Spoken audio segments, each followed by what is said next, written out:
Where in the Niger state, the government has begun constructing permanent residence for victims of banditry and flood disasters currently taking place shelter in Shiroro local government area.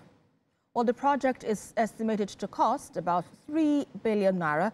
Our correspondent Chenemi Bamiyi has more on this. For years, Niger State has been at the center of a humanitarian crisis. Banditry and natural disasters, such as floods, have forced thousands from their homes. Entire communities, once thriving, are now shadows of themselves, with families taking refuge in internally displaced persons camps.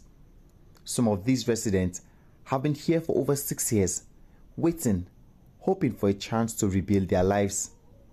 According to the Ministry of Humanitarian Affairs, 38,383 persons currently live in IDP camps across Niger State.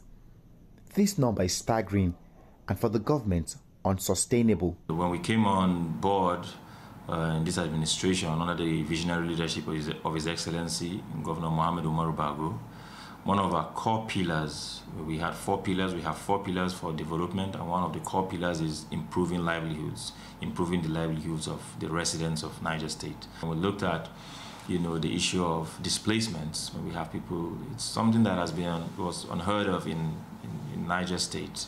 But all of a sudden we have lots of people that are displaced. In response, the Niger State government is taking a bold initiative, a 3 billion naira resettlement project. The plan to construct 500 permanent housing units for displaced persons. The first phase now underway includes 150 semi-detached 2-bedroom apartments. For government officials, this project is not just about shelter, it is about restoring dignity and reducing long-term dependency on aid. And it goes beyond just the building, because we know the experiences of people who have been ravaged by banditry, floods, or all these issues.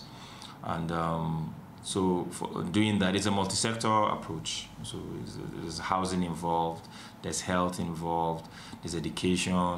Ministry of Women Affairs also have a role to play, because all these, these are victims of, either violence or floods or disasters. So they'll be given psychosocial support. They will have, a lot of livelihood support, because we call it semi-detached. Exactly, let's call it semi-detached, because there will be fence that are actually going to cross through this side, which is going to demarcate the person that will use this, is going to demarcate the user of this side from this other person. They believe the way it is, the toilets is not supposed to be, well, probably because of the set of people that's going to use it.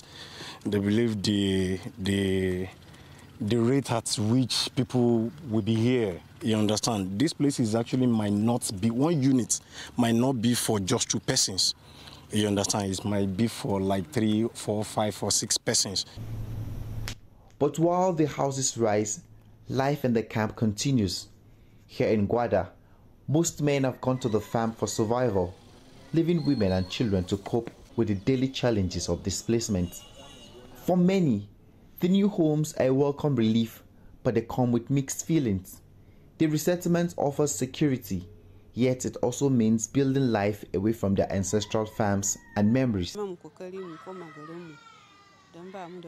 We want help to return to our homes because we don't have farms here. One will have to go and do many jobs. If not, you will remain in the camp and you will have to cater for children's needs and food. We really want to go back to our village because we have farms there. But here, you will have to buy food to eat. We are happy at this development, but we would have preferred to go back to our village. But if that is not possible, whatever we get, we will be grateful. The reason we want to go back to our village is because we don't have farms here.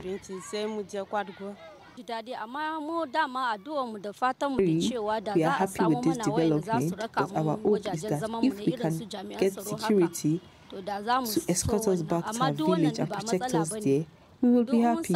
But that's not a challenge. Whatever we get, we are grateful. For now, we don't know the procedure they are going to use so far.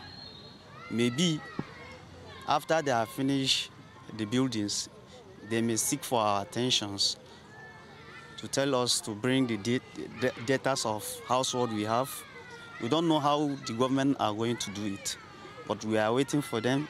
If they are through with the building, we now hear from them. Very, very welcome development.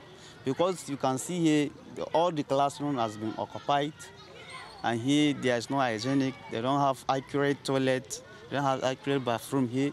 They are also suffering. Look at, there is no mosquito net here. Mosquitoes are biting there. We are facing a lot of challenges based on the health sector like malaria and typhoid. This first phase, we're looking at latest October for the first phase. For the first phase of the project, where people will be relocated. With the look of things, the third phase is going to, as we are coming now, you can see empty lands. That is where the second or third phase is likely to be.